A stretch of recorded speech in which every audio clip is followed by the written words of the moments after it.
নমস্কার বন্ধুরা, আজ আমরা ফতেপুর সিক্রির যোধাবাই প্যালেসটি ঘুরে দেখাবো। আশা করি ভিডিওটি আপনাদের ভালো লাগবে।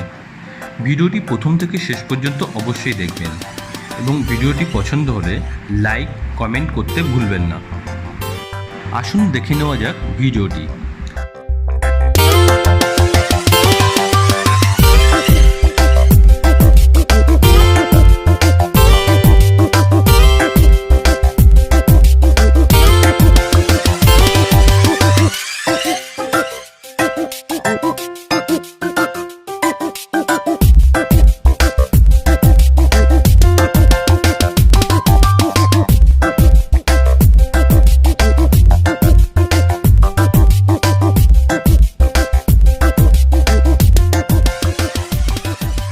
মুঘল সম্রাট আকবরের হিন্দু রানী যোধাবাইয়ের মহলই যোধাবাই প্যালেস নামে খ্যাত।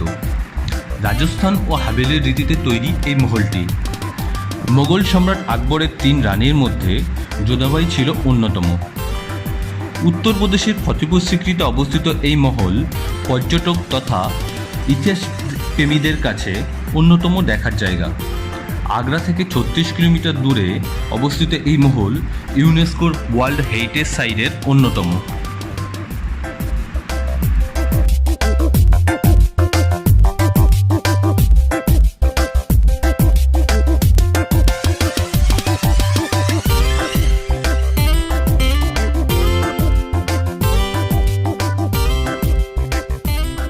এবার আপনারা যে মহলটি দেখছেন সেটি হচ্ছে দেওয়ানি-খাস।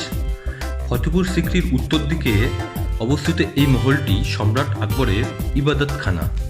এখানে বসেই বিভিন্ন ধর্মের পণ্ডিতদের সঙ্গে আলোচনা করতেন সম্রাট আকবর। মহলের ভিতরে শিল্পকার্য বিভিন্ন ধর্মের সঙ্গে সামঞ্জস্য রেখেই তৈরি করা।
এবার এই জায়গাটি আপনারা যেটা দেখছেন সেটি হচ্ছে অনুপ তালাও।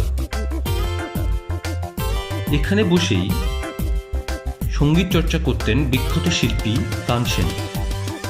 সামনেই রয়েছে আকবরের বসার জায়গা। কথিত আছে তানসেনের সঙ্গীত চর্চার সময় সামনের মহলেই বসতেন সম্রাট আকবর। পাশে নাচেরও ব্যবস্থা ছিল।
ভিডিওটি শেষ পর্যন্ত দেখার জন্য ধন্যবাদ। ভিডিওটি দেখে কেমন লাগলো তা কমেন্টের মাধ্যমে আমাদের জানাবেন। ভালো লাগলে ভিডিওটি লাইক এবং চ্যানেলটি সাবস্ক্রাইব